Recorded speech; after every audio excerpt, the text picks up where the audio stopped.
चरण परे हे बाबा अमृत बोहागेगा। जी हाँ तोर चरण परे हे गुरु गंगा बोहागे ना। वही अमृत माँ दुखिया मन के, वही अमृत माँ दुखिया मन के सतो दुख कर गेगा। जी हाँ तो चरण पड़े हे बाबा अमृत बोहागे ना। जी हाँ तो चरण पड़े हे गुरु गंगा बोहागे ना। वही अमृत माँ दुखिया मन के, वही अमृत माँ दुखिया मन के सतो दुख कर गेगा। जी हाँ तो चरण पड़े हे बाबा अमृत बोहागे ना। जी हाँ तो चरण पड़े हे गुरु गंगा बोहागे ना।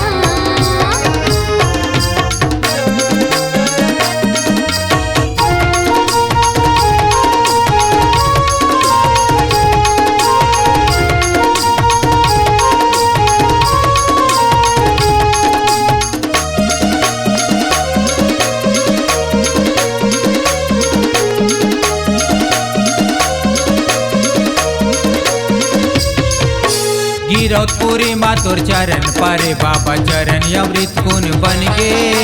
चरण अमृत कुंड बन गे बाबा, चरण अमृत कुंड बन गे। सबले ऊंचा बड़का खाम बाबा तोर गिरौतपुरी माँ गढ़ गे। गिरतपुरी माँ गढ़ गे बाबा, गिरतपुरी माँ गढ़ गे।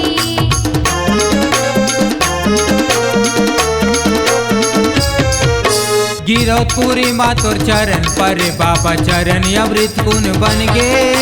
चरण अमृत कुंड बन गे बाबा, चरण अमृत कुंड बन गे। सबले ऊंचा बड़का खाम बाबा तोर गिरौतपुरी माँ गढ़ गे। गिरतपुरी माँ गढ़ गे बाबा, गिरतपुरी माँ गढ़ गे। सादा के वो मानी सानी हाँ बाबा, सादा के वो मानी सानी हाँ बाबा लहर लहर लहरागे। जी हाँ तो चरण पड़े हे बाबा अमृत बोहागे ना। जी हाँ तो चरण पड़े हे गुरु गंगा बोहागे ना।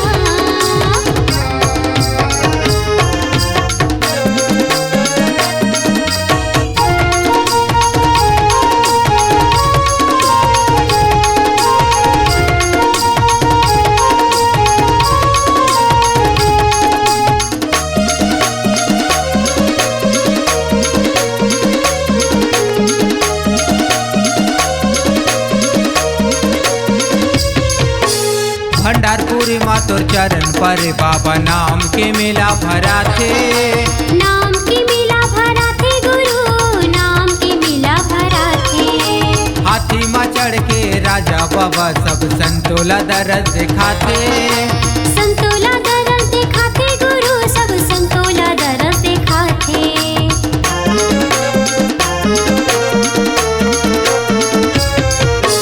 भंडारपुरी माँ तोर चरण परे बाबा नाम के मेला भरा थे। नाम की मिला भरा थे गुरु, नाम की मिला भरा थे। हाथी माँ चढ़ के राजा बाबा सब संतोला दरस दिखाते। संतोला दरस दिखाते गुरु, सब संतोला दरस दिखाते। तोर चरण के धुराला बाबा, तोर चरण के धुराला बाबा माथा में चंदन लगाते। जी हाँ तोर चरण परे बाबा अमृत बोहागेगा। जी हाँ तोर चरण परे गुरु गंगा बोहागे ना। जी हाँ तोर चरण परे बाबा अमृत बोहागेगा। जी हाँ तोर चरण परे गुरु गंगा बोहागे ना।